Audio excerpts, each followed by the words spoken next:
Montreality by Christopher Wicks, June 2026. From 1997 to 1999, I earned a Master of Music degree in music composition at the Université de Montréal. I had a nervous breakdown at the Eastman School of Music as an undergraduate. I had to finish my music bachelor's under the nuns at Marylhurst College in Portland, which was fine, but it pretty much precluded my going to graduate school at Yale or Columbia or UPenn along with everyone else, and it knocked me off that Pulitzer Prize track that Eastman grads cherish so much. After Marylhurst, I had no trouble gaining acceptance into the Master of Music program at the Université de Montréal, where the Sisters' Mother House is, actually the music school being in a building which the government confiscated from the sisters. The church and state interact differently in Quebec from how they do here. The school boards in Quebec were government funded, but had been until recently one Protestant, one Catholic, then changing to one French board and one English. The curriculum was in French, and I had to write an admission essay in French and call and ask for an application form in French, and all that. But I had a good high school French teacher, and my father had been teaching me French since I was a small child, so that was no problem. French is a big deal in my father's waspy academic extended family. Besides, we are descended from the Norman conquerors who still call the shots in the UK, 1,000 years after the conquest. Yes, educated people in Montreal speak good French, and they speak it in much the same way that it is spoken by educated people in France. My teacher in Montreal was a very sensible composer named Isabelle Pampon, who came from a huge family of lawyers and artists, and who had lots of good advice. When I first arrived, I would take the subway across town to sing in the very auditioned choir at the Anglican Cathedral, which rented out its basement as a posh shopping mall. And indeed, eventually I gave an all-Bach organ recital there, in which I played the C major toccata, adagio, and fugue, and a bunch of Advent and Christmas chorale preludes. But I quit singing in the choir because it was a long commute, and the choristers were aggressively anti-American, and while often flamboyantly gay, openly mocking of non-white or non-British members. We sang complex settings of the Magnificat and Nunc Dimittis for evensong every Sunday, a new setting each week, and were broadcast on the radio all over town. Rule Britannia. So then I would go to Mass a few times per week at the nearest parish church, which was Notre-Dame-des-Neiges, Our Lady of the Snows, where the rosary and morning prayer and the Mass were in French, and the music was fine, and done by friends from the university. The priest said that as long as I knew French, he was wary of me first if I was a native English speaker, and was an Episcopalian, then I was okay to do whatever. I mostly didn't receive communion, but I did once or twice.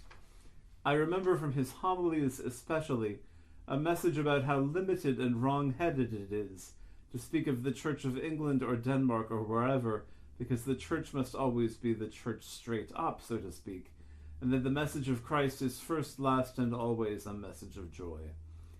He seemed to hover when he walked, and I was at the church all the time. His favorite social cause was campaigning for the abolition of torture, which is hard to argue with. We were, incidentally, only a few hundred yards away from St. Joseph's Oratory, which is not very pretty on the inside, holy though it is. I attended my first Easter vigil in Notre-Dame-des-Neiges, with no idea what to expect, and as you can imagine, that was more than impressive. Chantons le Seigneur, car il a fait éclater sa gloire. On holy days of obligation, the churches were overflowing. Yes, it was the culture. At the university, which was founded as Catholic but was supposedly secularized, there were still crucifixes here and there, and students would tack up their Virgin Mary pictures outside their practice rooms and stuff, Whether out of devotion or just as an ironic little gesture, it was hard to tell. It was against the rules to smoke your cigarettes indoors, and we all did it anyway, including me. We all swore a lot, which everyone in Montreal seems to do. We swore in French. We swore in English. We peppered our French conversation with English swear words, which we agreed doesn't qualify as swearing. Conversation about sex, in particular, tended to be very outspoken and even overtly perverse in speech and in writing. Many limits which Americans observe were not observed. Since everyone had a Catholic background, making fun of Catholicism was cool. We did an opera in which many characters are nuns, and one actress in a habit was going around dispensing mock blessings. I don't recall ever mentioning to anyone that I was a, quote, Protestant, and I don't think that they would have even known what that meant if I was there and one of them. One of them told me that Freemasonry was huge in Quebec, and that it was valued as a way of thumbing their noses at the Pope, to whom French Catholics do not listen. We call it Montreality, and it is a world of its own. Life in America is very, very different. I don't even know how to explain how, except that I enjoyed life there, and I enjoy life here much less. And it seems to me that there we trusted and loved each other, and here it is not like that. There is a lot more to tell about my 2 years in Montreal. I would like to mention my apartment. It was in the neighborhood Côte des Neiges, near the summit of the Royal Mountain, which gives the city its name. The neighborhood was very diverse, filled with Iranians, Pakistanis, Jamaicans, Orthodox Jews, people from the Ivory Coast, Thai, and little old French nuns walking around in their habits. You just had to speak French to belong. If you didn't, then go home. I had chosen the apartment, or looked into it, from a directory I obtained at the university, and it said that it was near the university. So it was, but the campus was long and thin, along the edge of Mount Royal, and my apartment was at the opposite end from the music school, about a 30-minute walk. The first time I looked inside, I borrowed the key from the Subway sandwich shop a little down the boulevard and scoped it out. It had a front room where I eventually put my futon, although I monastically slept on the hardwood floor for the first few months. A floor lamp, one chair, and a Monet print. Then a second room where I put a desk and my computer where I composed. I was taking violin lessons from a graduate student, too, and would practice Handel or Vivaldi and simple etudes. I had on the wall an icon of a shirtless Saint Sebastian with bulging muscles and pouting full red lips, which had a way of lifting my spirits, and also I smoked endlessly, which must have made the apartment stink terribly. I was thin and had no trouble walking all over town, and moreover was not bothered by any weather but the most severe. I actually didn't need to compose for a while after arriving, because I had been composing intensively all summer before, and just strategically brought in all that music little by little, so I could focus on my seminars, and on coordinating performances of my pieces, and on this bearded doctoral pianist from New England I had a crush on. These things were mysterious because he turned out to be kind of a jerk, and as one friend pointed out, he was terrible with money. Couldn't I do better? At the beginning of my time in Montreal, I was thin and fit, but by the time I left, my lifelong weight problem was beginning.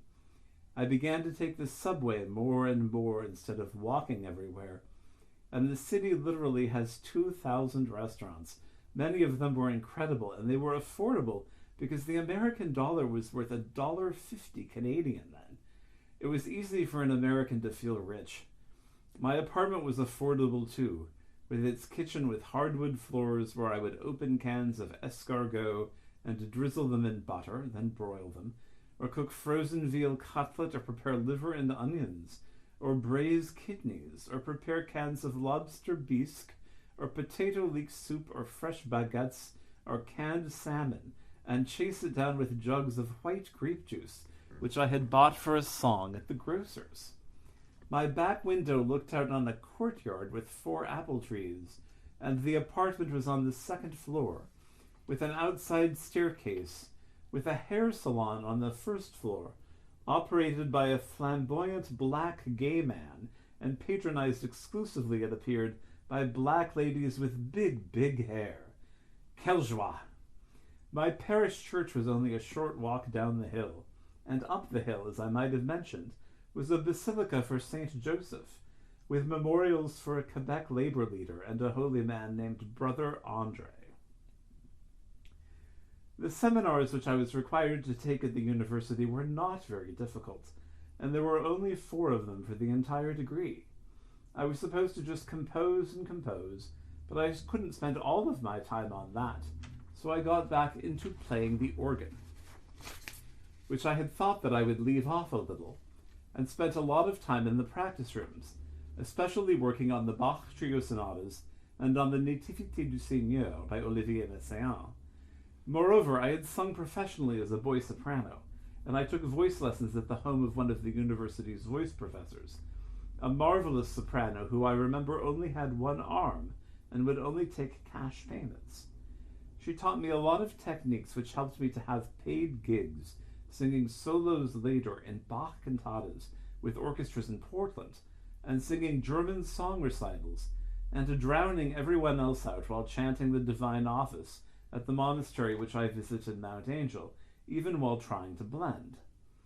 Moreover, at winter vacation while home from Montreal in 1997, I played an organ recital at that monastery, coordinated by a Father Marius who is heaven knows where now. Of the 4 seminars I took, 1 was about Bach, and taught by this Polish woman who certainly seemed clueless. 1 was about Debussy, and was taught by a woman who seemed to be half asleep, although she recommended a book by a Serbian philosopher which certainly seemed deep, unless I was just naive. 1 was, quote, taught about art songs by this man who had the entire semester just be student presentations, but who was always dressed to the nines. And 1 was a lecture class by the world's only musicologist semiotician, full of postmodern linguistics terminology and formalist paradigms of meta-discursive transcendent futuristic imperatives and the exigencies of neocolonial post-feminist deconstructive juxtapositions of jubilatory post-mirror phase appreciation of music, all for your listening enjoyment. And all of these courses were taught in French, and I maintained a B average. I read all 7 volumes of Marcel Proust's Remembrance of Things Past in French, mostly on the very long, very cold winter evenings and nights, when I was in Montreal, and I discussed it with Isabelle, my composition teacher. I gathered that it was a favorite of hers. I translated just the last sentence of it, and set it to music for soprano and flute, and it was premiered in a concert in New York City by a duo from Smith College for a charitable fundraiser, stretching out almost infinitely, a place in time. In the summer between my 2 years in Montreal, I decided to accept something I thought of as a challenge from my friend Kate, to whom I often talked on the phone, who was going to Brown. Her favorite thing to do was to harangue me about the evils of Freud's myth of the vaginal orgasm, but she knew more about English literature than I did, and I wanted to fill some gaps. So I made a reading list and had a summer of English literature, reading all of Shakespeare that I hadn't read yet, all the George Eliot I hadn't read yet, Milton, Spencer, a little Chaucer, a few poetry anthologies with all the standards, a couple of the major Dickens novels, Virginia Woolf's To the Lighthouse, oh, many of the things, Edith Wharton, too. I bought books in the Études Anglaises, or English Studies section of the university bookstore, for those French Canadians who were majoring in English as one of the many foreign languages offered. It was a very enjoyable project. I remember sitting on a bench that summer at Reed College in Portland, waiting for a Chamber Music Northwest concert, reading away. I think that one testament to how happy I was in Montreal is that it is the only time in my life when I wasn't in therapy, and I remember it as the best. I was taking my medications for bipolar disorder, and the doctor at the University Health Center said that I could talk to him, but I never felt the need, not once. For music, I mentioned that I was taking extracurricular voice lessons from Gail Desmarais and extracurricular violin lessons from Elise Bellery, and that my seminars were not that difficult. The center of my work there was studying composition under Isabelle Panton, who had studied with a sister named Irène Ducharme, and at the Quebec Conservatory with Gilles Tremblay. Quebec's greatest composer is supposedly Claude Vivier, whom we all admired and whose music was celebrated in concerts. But he had died young when murdered while soliciting male prostitutes, and he had notoriously been turned away from becoming a monk because of his public homosexuality. Another composer we admired was Serge Gavreau, whose opera The Vampire and the Nymphomaniac I went to see in an old factory which had been converted to a performance space. The music was in a spiky, modernist idiom, and the plot concerned itself with a housewife who became a nymphomaniac after being bitten by a handsome vampire, and who was then murdered by her jealous husband, while a trio of complacent nuns stand by and approve of the violence and destruction. Anyway, Isabelle admired my music and described me as very brilliant, but under her tutelage she constantly challenged me to develop my ideas in less predictable ways, and to strive for greater clarity and perfection in notation. She couldn't stand for any notational shortcomings, but said, "You must take your audience's expectations and fuck them up." I strive to do this to this very day, and if I had students, I would want them to do the same. She would then add, "Sometimes we French, we use an English word, and we do not know how bad it is." Ah, yes. Thank you for clarifying. As at Eastman, I was the most prolific composer at the University of Montreal. We had a Student Composers Association which put on concerts, and I would put pieces on those concerts, but I was also busy all the time arranging private recordings of my pieces all over the school.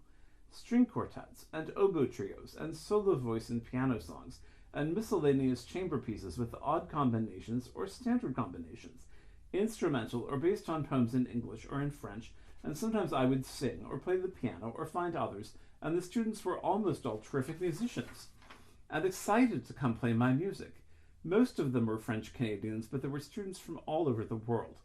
Most of them preferred to speak French, but a few preferred to speak English, and of course we English speakers kind of hung out together in the student cafe, smoking and snacking and drinking coffee and shooting the breeze. I have some of my Montreal pieces on YouTube, but I didn't have the technical means to make great recordings then, so that is an issue. I worked with a great soprano named Lena, who happened to both look and sound like Maria Callas, and another soprano who had done these avant-garde workshops in France, and who did have the challenge of having no idea how to pronounce English. We worked together on a piece where I set the King James Bible, and she could not make head nor tail of the pronunciation or meaning of "Whither thou goest, I will go. Where thou lodgest, I will lodge," from the Book of Ruth. I had to explain that we only talk like that in church. I worked with one cellist who was surely the best of my life so far, and he was the cardiologist's son from Newfoundland, who played my piano trio and some other pieces, and he enjoyed ethnic humor and making fun of Americans a little too much, and making fun of how the French would say "measure 30" instead of "measure 30", but he could certainly play. Oh, really, more great musicians than I can count. I gave a full recital of my compositions one March evening, and of course the ground was still all covered with snow and ice, and several of the other composers came, including the real avant-garde badasses, and my teacher, and afterwards we went to one of those Montreal cafes that stays open all night, and had French sandwiches and coffee or something. Can't remember exactly what, but it was a great time, and it felt that we were touching eternity. One tuba player who was working into a career where he was doing a lot of marketing consulting for A&W restaurants asked me to write a concerto for him, so I did. A concerto for tuba and strings, and we did a reading of it.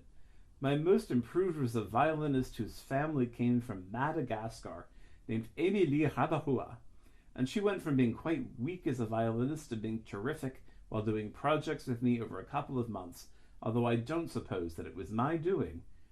For my thesis, I submitted, under Isabelle's close supervision, a new opera based on my own French adaptation of the ancient Greek tragedy Antigone for soloist, chorus, and full orchestra. Only a 5-minute excerpt of it has been performed in piano reduction with soprano Amy Larson Amond in Oregon 20 years later. A flute concerto which I composed in Montreal, which was read by the resident new music ensemble of the university, a string quartet which I had composed at home after my suspension from Eastman, which was played at the university, an eclectic instrumental quartet inspired by Emily Dickinson poems, which was also played by the resident ensemble, and a song cycle which I had composed when I was 15, which had been in my Eastman application, but which was premiered on that March recital in Montreal. Isabel said that she wanted the thesis to give a sense of the breadth and prolific nature of my work and the precocious character of the work I had done as an adolescent. She appreciated my English prose style, so asked me to write the accompanying 50-page essay in English, unusual for that university, with only a brief summary in French. Actually, about a 5-page summary. After my thesis was accepted, she and I met for lunch and we said goodbye, and I flew off to Austria for a 10-day trip to musical sites, which was my reward and gift from my dear supportive parents. I remember that as we said goodbye, Isabel gave me one of those French social kisses for the first and last time. I guess that you could say as a part of this that I sort of did and did not become a French Canadian, if that is possible. Concerning the style of my music at this time, it was mostly somewhat dissonant and dingy, kind of experimental and angular, like maybe, I don't know, just real mainstream continental avant-garde stuff, but not conceptualist or electronic like so many of the students, and they were where it was at. But every now and then, to cleanse my palate, I would compose something more consonant, like Britten or Vaughan Williams, especially for a vocal or choral piece. There were those brown and dark red, angular, pointy, abstract ceramic sculptures in the subway that somehow reminded me of my own music. I would be remiss if I did not speak of the life of the city in terms of concerts and museums. I had so much time to compose, and I did compose. I developed habits of disciplining myself to compose extensively with so much of my free time, but I also had time to take in the city's museums, for example, the big art museum downtown. Can't remember what its official name was. And I remember of all things that it had a room devoted to precious silver bowls and services, and also a room devoted to 19th century realistic canvases depicting the old walled fortress of Quebec City farther to the north, which I visited once with my parents when they came to visit. And when I visited this museum, there was a traveling display devoted to the abstract canvases of Paul-Émile Bourdois, a mid-century modern Quebec artist somewhat like Mark Rothko, who was part of a movement called the Global Refusal, part of the larger quiet revolution of the 1960s. Here was the gist. French Canadians had always lived their lives down at heel, pushed around on the one hand by their English overlords, and on the other hand by what they perceived as the tyrannical, irrational Church of Rome. At a certain point, they decided that they were going to use the money they earned through their labors to pave the streets and educate themselves in science and technology and how to improve their lives for real, and not to send their children to become priests and nuns on the one hand, or to lick the boots of their English masters on the other. With this came an openness to abstract art and experimental literature, a resistance to authority in all its guises, a skeptical, empirical frame of mind, and an urge to take down those damn crucifixes and tell Father so-and-so he could mind his own damn business. The culture in which I found myself at the University of Montreal was still a quiet revolution culture, and one in which the alumni publications still brag about the time when the university went over to being controlled by the laity and the priests were sent packing. So that was what that art exhibit was about, and that was what that opera I already mentioned, The Vampire and the Nymphomaniac, with its negative depiction of the Catholic Church, was about. Another work of a similar vein was a dance performance I attended with music by the Society of Contemporary Music of Quebec and performances by a highly skilled modern dance troupe, including but not limited to what appeared to be a loving pas de deux between two men. This in 1998, when this had not really been done. It was done without defiance or an aura of protest or polemic, just, this is a place where love and tenderness are found, and here this is. At the time, it was a gift to my young heart, which I could not express in words. I think that I went to hear the Montreal Symphony Orchestra once or twice. The key was to head to the Place des Arts and then wait and go to the box office about 10 minutes before the concert began. They were so eager to get rid of all the unsold tickets that they would sell a student a great ticket for about 10 Canadian dollars. I remember that in this way I heard the Dvorak cello concerto, the Tchaikovsky violin concerto, and a newer piece inspired by Shakespeare by Hans Werner Henze, a favorite composer of mine, but really there must have been more. I only went to the big opera company once, and it was certainly worth it. I remember that they did about 9 productions a year, and I heard Verdi's Don Carlo, considered by many to be Verdi's most beautiful opera. As it happens, church corruption plays a huge role in it too. Beware the wicked Grand Inquisitor. And there is that scene with Protestants and Jews being burned to death on stage, their bodies crumpling into nothing with the intense glow of the destructive flames. I attended several concerts of the Society of Contemporary Music of Quebec, for which my teacher Isabelle Panton was on the advisory board, mostly in the Latin Quarter, but one at the Church of the Immaculate Conception, where they performed Stravinsky's Canticum Sacrum and then the Vespers of the Virgin by Gilles Tremblay, the dean of Montreal composers, who had been Isabelle's teacher, and who had composed that piece for the anniversary of an abbey in France. His music is very extroverted and full of swirling notes. This particular piece has harsh dissonances and clanging percussion, and also long passages derived directly from Gregorian chant. Most of their programs were much more secular, including one which was a competition for young Canadian composers, which was one with a chamber orchestra piece by a young Serbian-Canadian named Ana Sokolovic. Her piece was called Sentimental Geometry. I remember that there was a multi-concert festival devoted to entirely electronic pieces, where you would just sit in the dark and listen to new pieces on loudspeakers, called Rien à voir, Nothing to See, with several new works by an Italian composer named Bernard Parmigiani. Another composer had a work which was my favorite electronic piece I had ever heard, perhaps. At its sonic core lay sounds derived from placing a recording device in a ceramic urn in the middle of the composer's backyard through stormy and windy nights over the winter. Such desolate and fierce beauty.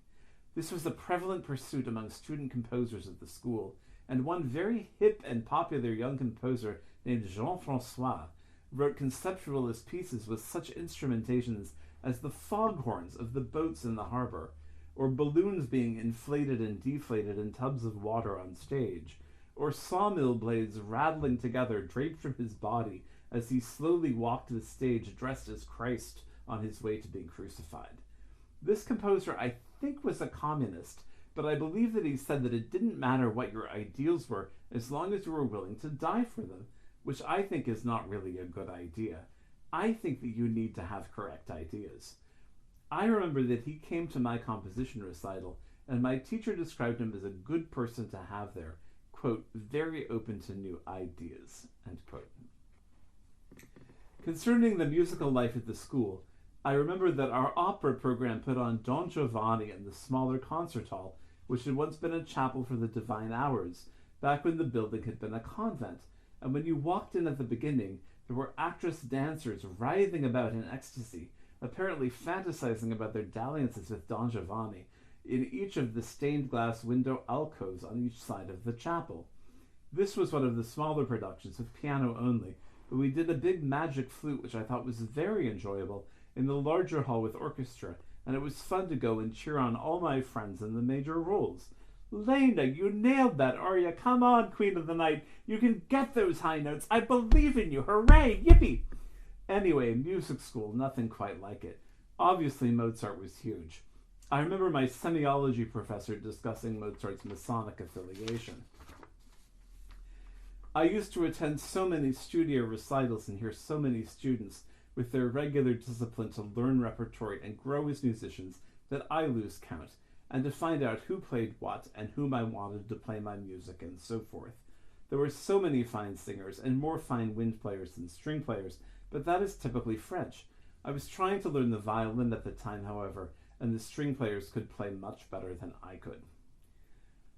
This semiology professor also discussed Wagner's Masonic affiliation and its manifestation in the architecture of Bayreuth, and I listened in the library to Furtwängler's recordings of all 10 of the mature Wagner operas.